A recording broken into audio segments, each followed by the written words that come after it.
জন ব্যক্তি, তার মধ্যে একজন হলো যে আমাদের কলাবাগান থানা শাখা বৈষম্য বিরোধী ছাত্র আন্দোলনের আহ্বায়ক সহ 14 জন। কলাবাগান থানাধীন আপনার রাসেল স্কোয়ারে একটা বিল্ডিং আছে, যে শেখ কবির নামক ব্যক্তির ব্যবসায়িক প্রতিষ্ঠান। ওই প্রতিষ্ঠানে যে চাঁদা দাবি করে এবং হামলাও ভাঙচুর করে। আমাদেরকে 999-এ আমরা ফোন পেয়ে আমরা যাই, ওই দিক থেকে সেনাবাহিনীও আসে।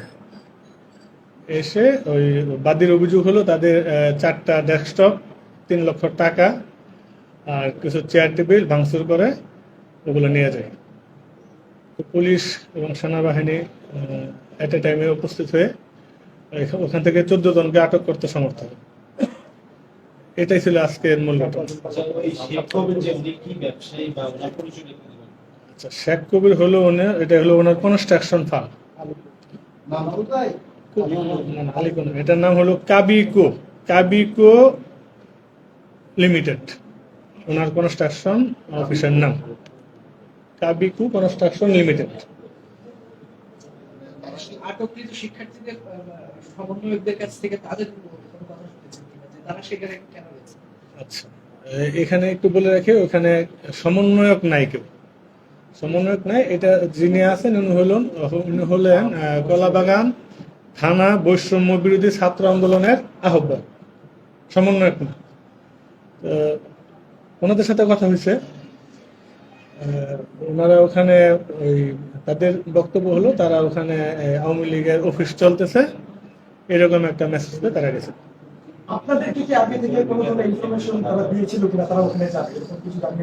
না, আমাদেরকে এরকম কোনো ইনফরমেশন দেয় নাই যে তারা যাবে ওখানে।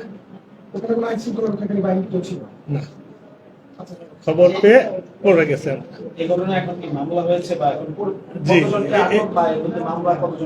আচ্ছা, এই ঘটনায় 14 জন আটক আছে, 14 জন সহ অজ্ঞাতনামা আরো 5-6 জনের বিরুদ্ধে মামলা রুজু করা হয়েছে।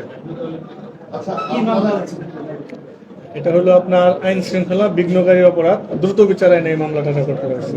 আপনারা যে বলেছেন যে আওয়ামী লীগের অফিস এটা বন্ধ করতে গেছে বা এই আপনারা কি পরবর্তীতে এরকম কোনো অফিস পেয়েছেন? এটা আওয়ামী লীগের কোনো অফিস না, এটা হলো শেখ কবিরের ব্যক্তিগত ব্যবসায়িক অফিস। আমরা এটা পেয়েছি। কিন্তু ওরা বলেছে যে তারা বলেছে যে তারা এটা আওয়ামী লীগের অফিস। শেখ কবির ওনার কোনো রাজনৈতিক পরিচয় আছে? রাজনৈতিক পরিচিতি আমরা এখনো পাইনি। মামলা হয়েছে। মামলায় অভিযোগ এসেছেন এটাই যেটা বললাম, ওই 3 লক্ষ টাকা নিয়ে গেছেন ওনারা, ড্রয়ার ভেঙে চেয়ার টেবিল ভাঙচুর করছেন আর 4টা ডেস্কটপ নিয়ে গেছেন। এই সম্পর্কে আপনারা এখন পর্যন্ত পেয়েছেন? হ্যাঁ, সেখানে আমরা কিছু টাকা উদ্ধার আছে আর বাকিরা পলাতক। ইনভেস্টিগেশন চলছে। রিকভারি 31,150 টাকা। যারা আটক হয়েছে তাদের কাছে। আসামি কতজন?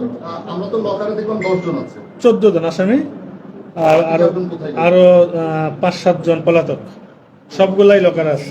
মানে 14 জন আছে, আরো 5-7 জন পলাতক, ওনারা পলাতক। গ্রেপ্তার 14 জন। ঘটনার কি কোনো সিসি ফুটেজ? ফুটেজগুলো সিসি ক্যামেরাগুলো আমরা ভাঙ্গা পেয়েছি আর প্রক্রিয়াধীন আছে, আমরা সংগ্রহের চেষ্টা করতেছি।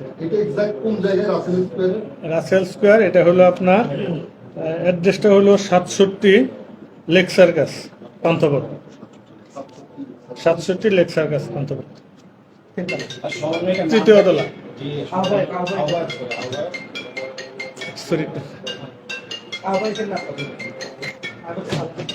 আহ্বায়ক হলো মেসেজ। আমাদের একটু মেসেজ আছে আপনাদের জন্য।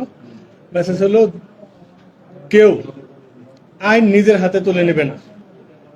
যে কোনো প্রকার তথ্য থাকলে অবশ্যই আইন শৃঙ্খলা বাহিনীকে আপনারা অবগত করবেন। কেউ কোথাও কোনো ব্যক্তি কোথাও নিজের থেকে কোনো অপারেশন বা কোনো অভিযান পরিচালনা করতে পারবেন না। না করার জন্য আমরা সবার প্রতি অনুরোধ জানাই, আগেও জানিয়েছি, এখনো জানাই। মুক্তার ভাই, একটা জিনিস একটু জানার ছিল, যিনি সালাউদ্দিন সালমান সালাউদ্দিন সালাউদ্দিন সালমান সালাউদ্দিন সালমান, উনি যে বৈষম্য বিরোধী আন্দোলনের যে একজন আহ্বায়ক, এই ব্যাপারে কি আপনারা নিশ্চিত হয়েছেন? হ্যাঁ, এটা নিশ্চিত। বৈষম্যবিরোধী ছাত্র আন্দোলনের পক্ষ থেকে কি কোনো ধরনের যোগাযোগ করা হয়েছে বা আপনারা করেছেন? না, আমরা যোগাযোগ করিনি কারণ তাহলে আপনারা নিশ্চিত হলেন কি করে? এটা কমিটি আগে ডিক্লেয়ার্ড, এই কমিটি ডিক্লেয়ার্ড কমিটি, এটা তারাও যোগাযোগ করেন? তারা যোগাযোগ করেনি। তারা তাদের ভাষ্য মধ্যে তারা কি বলছে এই বিষয়টা নিয়ে তার সাথে তখন করলে তারা কি বলছে? তারা এটা আওয়ামী লীগের অফিস, তারা এরকম খবর পেয়েছেন, তারা এটা দখল করতে গেছে। নিজের অফিস তো দখল করার অধিকার তাদের। Thank you. তাহলে 3 লক্ষ টাকা মানে লুট হওয়ার কথা তারা বলেছে। বলেছে। আর আপনারা 31,000 টাকা উদ্ধার উদ্ধার করতে করেছে।